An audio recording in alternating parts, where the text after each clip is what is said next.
Everyone, I am Wendy Warren with the Louisiana Restaurant Association, and I have the pleasure of introducing our next speaker. Carrie Collins has been in love with the restaurant industry since she waited tables at her family's restaurant in Lake Charles, Louisiana, many years ago. And for the past 14 years, she's been with the Benny Keith family. And she's helped thousands of restaurants become more profitable through consulting. And today she's going to really help us in our industry, especially now, find new ways and share tips and techniques on how you guys can really turn it around in your restaurant and become more profitable. And all of us have experiences and talked about, how things are right now, inflation, getting different products, subbing different products. So with that, I'm going to turn it over to Carrie, and Carrie is going to take us through a presentation. Thank you, Wendy. Yes, absolutely. Appreciate it. That's a lot. That's a big intro. Yeah, you don't have to clap. Wait till after. Okay. Navigating menu prices in an inflationary market. That's what I was told that I had to talk on today, right? And the clicker's not working, fellas. There we go. So how much does it cost to run a restaurant? It's probably a really big question, right?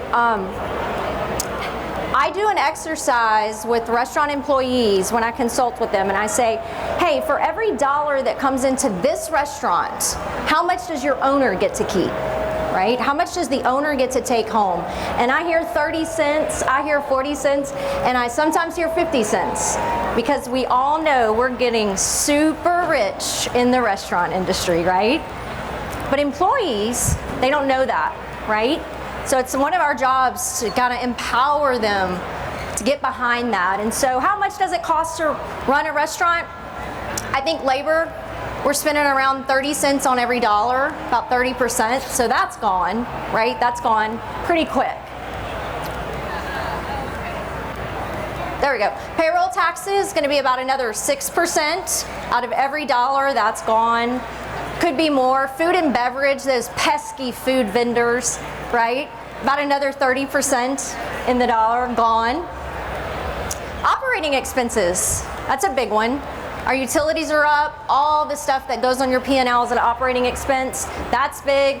We have marketing. We have maintenance and repairs. We have to pay those credit card processing fees. That's gone. I recently read that the third highest expense on your P&L right now is your swipe fees.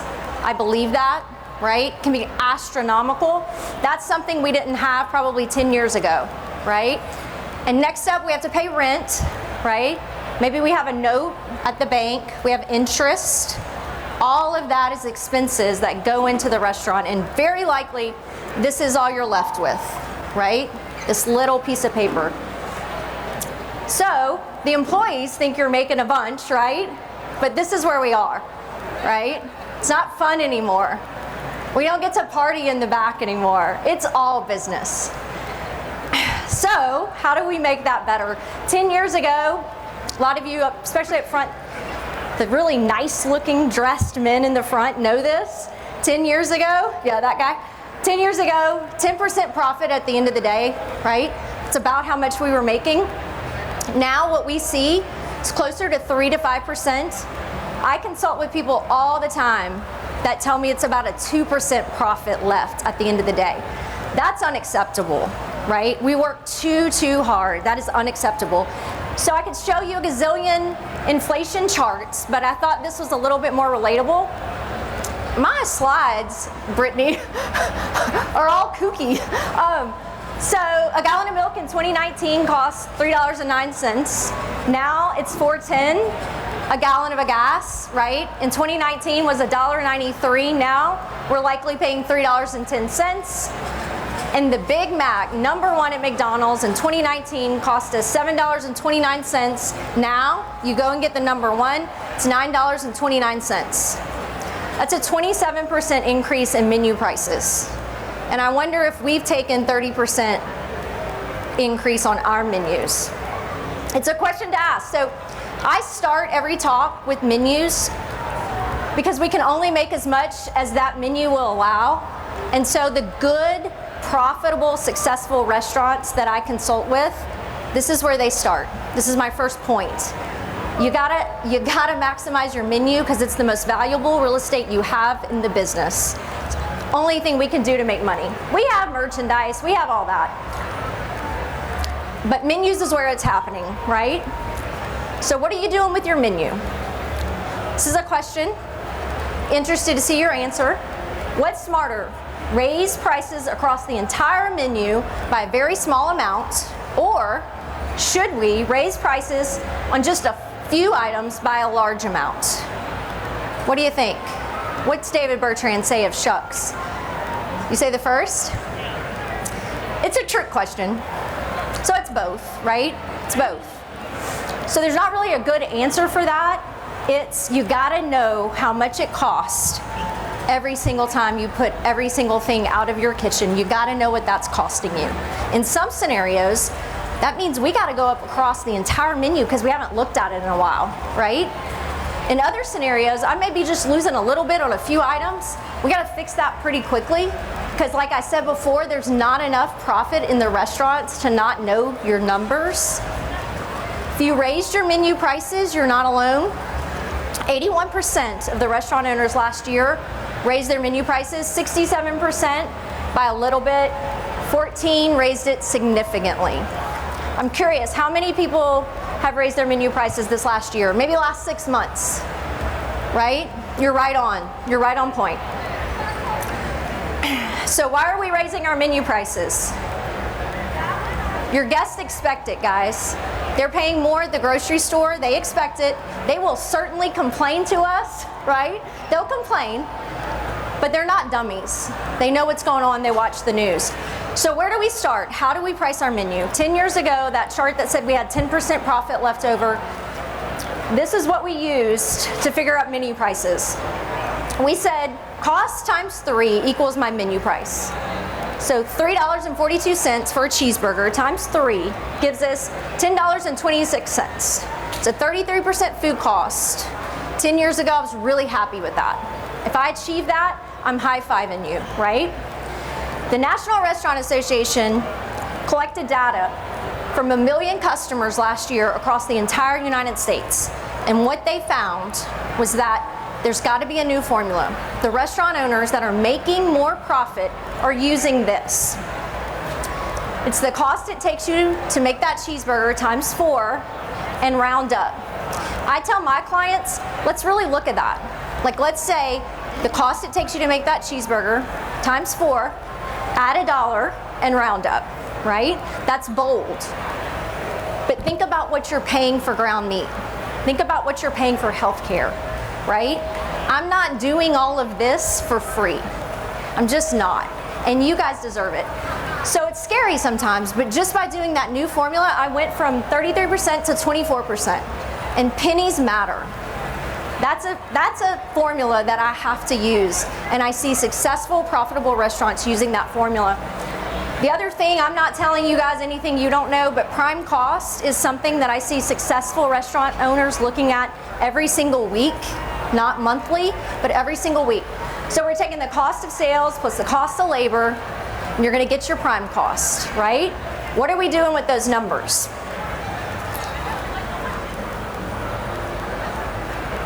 Sorry, slow clicker.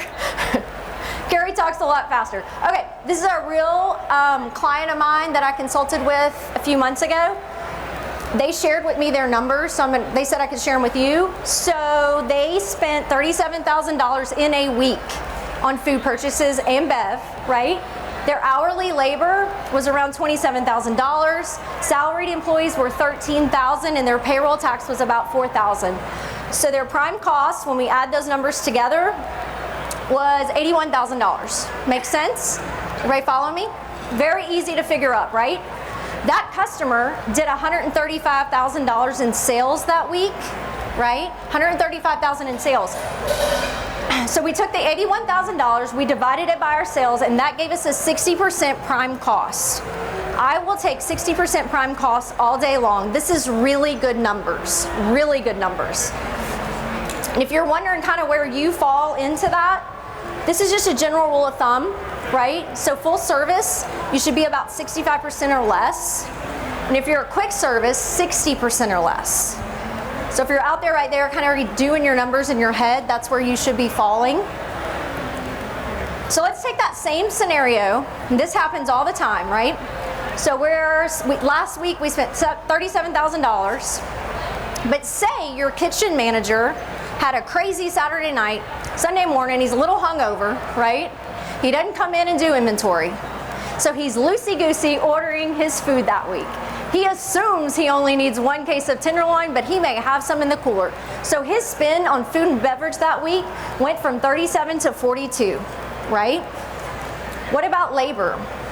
We overspent there too. We didn't cut the servers. We didn't let those guys go when it got really slow. So we went from 44 to 49. And just like that, in 1 week, we still did the same amount of sales, right? 135,000. And we went from a 60% food cost to 68%. And just like that, we may have lost money that week. It happens that quick, right? If you're a restaurant owner and you're not controlling those two big expenses and looking at your prime cost every single week, you could be losing more money than you realize. We see it all the time. Well, it's not intentional. We're busy, right? We're super busy. There are 5 reasons that your targeted and actual food cost will get wonky. And I have to say this, and my boss will cringe, but it has nothing to do with the cost you pay for your food. It has to do with other things, right? What about this? Incorrect portioning. There's 5 ounces that my recipe calls for. That's what I'm accounting for in my food cost. But my guys in the back don't measure. They're busy. They're just piling on those fries because they want to be a hero. It'll put you out of business pretty quick. Another one is theft, right? Sure, we don't have any of that in our restaurants, but it's the #1 reason our food cost gets out of whack really, really quick. Another thing we see is unaccounted sales. I teach my clients, no taco, no ticket, no taco. I don't care if you're the owner's son, I don't care if you're the owner, you're the general manager today. If you don't have me a ticket, you don't get a taco, right? That seems to work. Unaccounted sales, really big. Waste and spills. Don't you hate it when you're at a restaurant and that happens and everybody claps? I'm like, no, that is not a good thing. Do not encourage this. But are we accounting for waste and spills? And that last thing is shrinkage. A lot of barbecue restaurants have a really hard time with this. Are they allotting for all the stuff that they're just throwing in the trash, right? How are we accounting for our produce yields? That's the kind of things that are really messing up our food costs and we don't even realize it. So tip #1, gotta know our numbers, gotta use our menu to the best of ability, and we gotta know our prime cost. So I personally probably could not do all that on my own. I do need the help of technology.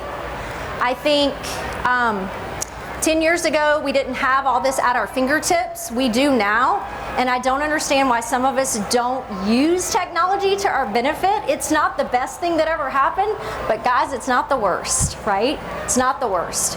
So how are we using technology? Do we run our restaurants like this? Is this you, right? So I want to be this. This is how I want to be. This is how I want to use technology. I want to be efficient. I want to do it better than anybody else. And that's how I'm using technology. But I get it, like right now I could get on my phone and I could turn on my sprinklers in Lake Charles, Louisiana, right? We can control all of our music in our restaurants. We do everything with technology, but we're still very scared to put it into our restaurants. The average, and I'm not talking about multi-units, they usually do it pretty well. If you're a 1-unit mom and pop restaurant, it's a little scary, right? I see you nodding in the back. It's a little scary, right? And it's expensive. Yeah, I hear all of that. Every single day I hear it. So and we're in the hospitality business. Who wants to bring in a bunch of technology? So how do we create this high touch but high tech moment where we could use it to our benefit? So I always say, okay, is that technology gonna help me? Is it not gonna cost me more money, but is it gonna save more money? That's how I decide where I want technology to be. So what if you could view your sales, your cost of goods, and your labor daily, all the stuff that I just talked about. There are solutions out there. There are a ton of solutions. The Restaurant 365, if you have Toast, the Extra Chef, right? I don't get paid by any of these solutions that I talk about today. I have absolutely no interest in them. But I have seen the ones that I talk about personally work very well in different spaces. Margin Edge is one of those that I've seen tremendous results from. So I was going to spend a few minutes talking about it, because if you don't have an inventory platform, you should, okay? And if you're not knowing how to do all the formulas that I just talked about, that's okay. Margin Edge will do it for you. It lives in the middle of your restaurant. It's kind of like the brains of your restaurant. All your invoices are going to feed directly into Margin Edge, okay? You get a Tuesday truck from Benny Keith, and it's going to be inventoried on Wednesday. It's adjusting your food cost automatically. I'm not sitting with a big chief tablet or an Excel spreadsheet, how a lot of us did it, right, Mark Criggeby? We used to do that Excel spreadsheet. It's not doing that, it's saving me time. At the same time, all of my POS is feeding directly in automatically. So the Toasts of the world, the Spot-Ons, there's 60 to 70 different POS that feed in your sales and your labor automatically.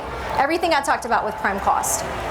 It's going to feed directly to the accounting system of your choice. A lot of us use QuickBooks, right? So now I've just created a P&L, a workable P&L that I didn't have to do a whole lot for. And I understand it, right? So say your buddy is an electrician and you've got a few outlets in your dining room that went out. And I want to ask, Jeff to come over and fix my outlets. And he writes me a hand ticket for that. I simply take a picture with my phone, and that goes as a maintenance expense on my P&L. There's not data entry. That's why I like Margin Edge. Extremely accurate. It does a lot of other things as well. That's what I use it for. That's what my clients use it for. It does food costing. So everything I talked about, we got to know our food cost on every single item. It does that automatically for you. Avocados, we recently got a little scare with that a few months ago. Avocados go up. The minute I get my truck in, I know exactly what my guacamole is costing me, right, to make. It's really, really impressive. And also, I could keep talking about this. Also, you could use it as a little bit of a training video. You can download all of that stuff. This is a quote according to the NRA, and you can read that. I will summarize it. It basically says this: the difference between the mom and pops, these are my words, difference between the mom and pops and the big national chains, right? We didn't have the ability to measure all those figures and formulas like they did. They had this stuff, right? And so when food costs would go crazy, they could pivot very quickly.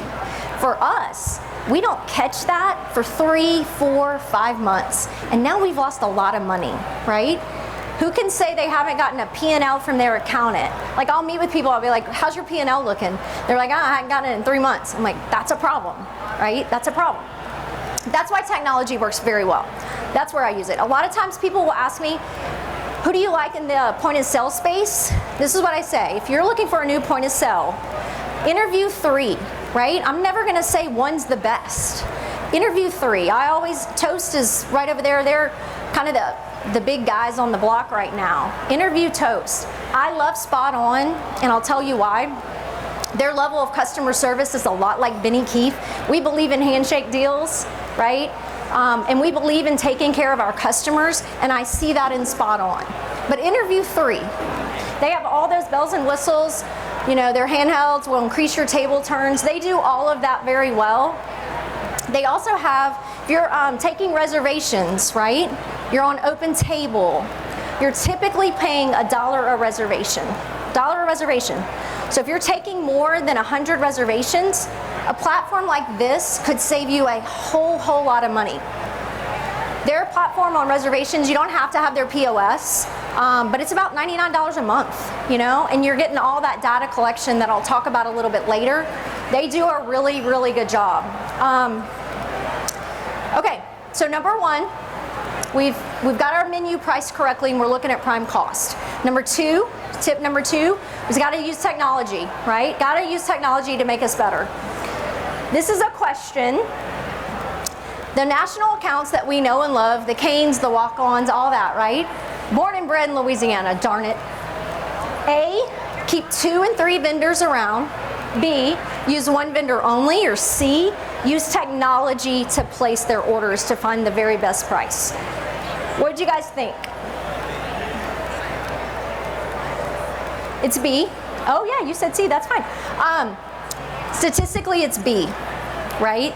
And there's a reason for that. So my tip number 3 that I see the really successful, profitable restaurants doing is leveraging their purchases. It's your power. It's your power. That's you can leverage that. I'm going to show you how. So we're going to, the top part of that isn't showing up, so I'm going to go past that. But what if you gave a supplier the opportunity to make more money on your account? I feel like you want to get up and walk out, because I work for a distributor, I work for a supplier. But think about that, right? What if I gave them the opportunity? Yeah, that's what we feel when I say that, right? You kind of threw up in your mouth. But let's look at a real scenario. So say you buy $600,000 a week, right? And I'm splitting all those purchases up between 2 to 3 broadline distributors. Then I have some specialty guys here, maybe for produce, maybe for my milk, right? Well, now I'm buying $100,000 from distributor A. Distributor A, and this is just easy math, distributor A is going to put 20% on every single thing they sell you, right? Because they want to make their money. What if you gave the opportunity for distributor A to sell you $500,000? So instead of a $100,000 account, you turned into a $500,000 account. Distributor A lowers your margin to get that business. It's a win-win. Distributor makes money and you get lower prices. And if no one's ever told you that, that's kind of the secret, right? It's all about the drop size. So if you have the leverage, you should be using it. And the big guys do it every single day. One supplier saves you some time.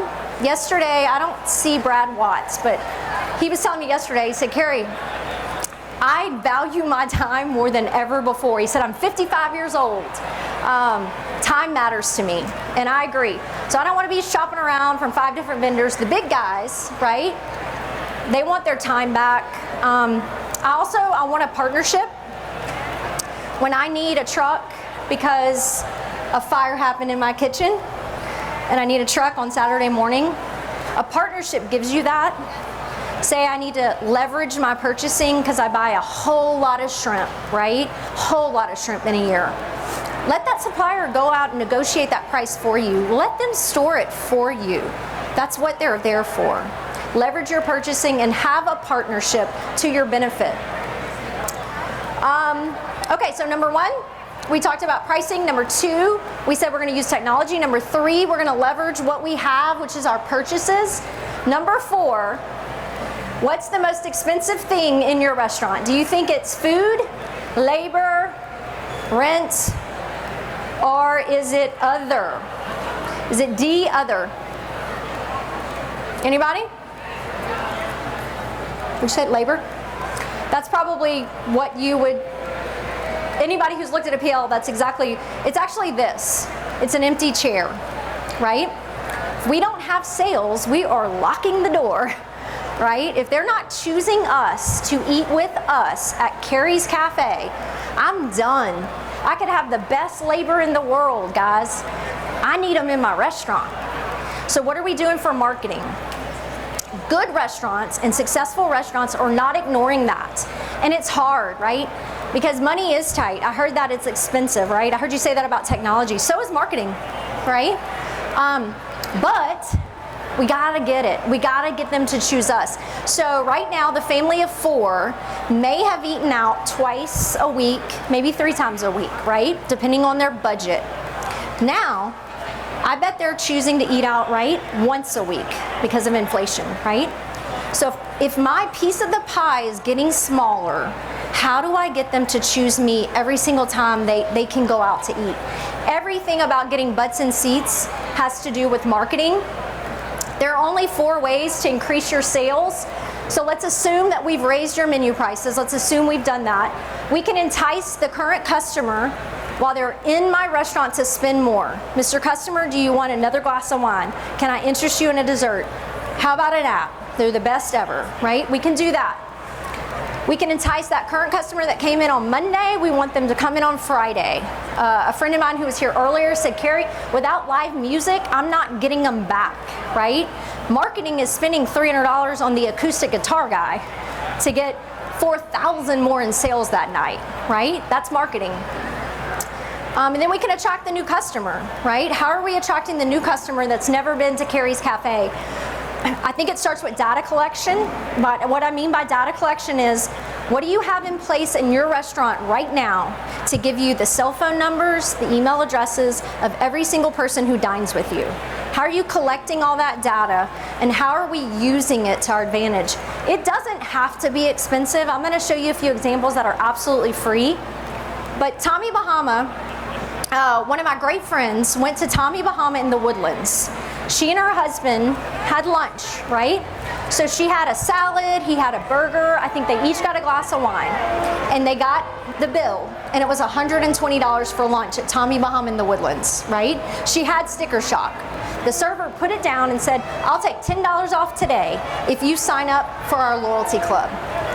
And that worked, right? It worked. $10 off immediately works. By the time she got home, she had an email in her inbox that invited her to come back on Friday for half off drinks, right?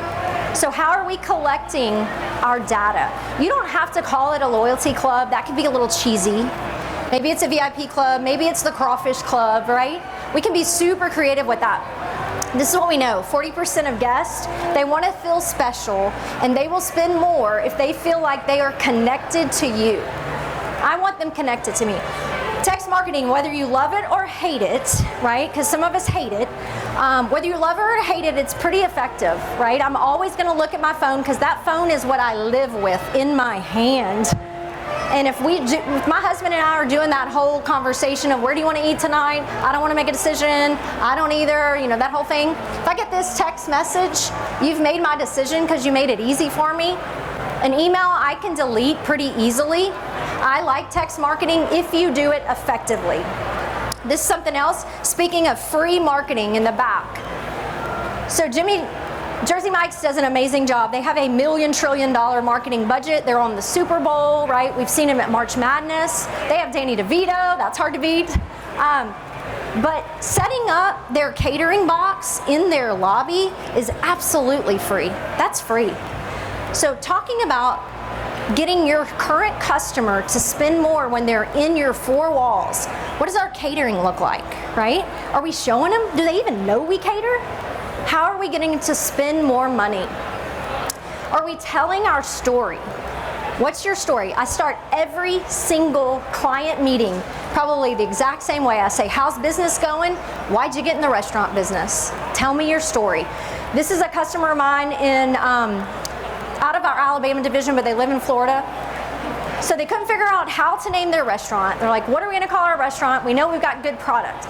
So they decided to name it after their 2 dogs, Dude and Meatball.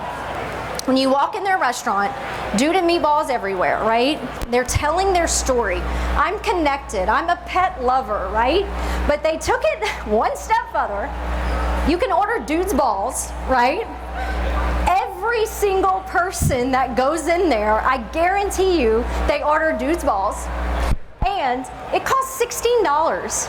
And for $3 extra, you can get bread, right? That's freaking clever marketing. And that costs them nothing, right? So how are we telling our story, and how are we using our story to our benefit?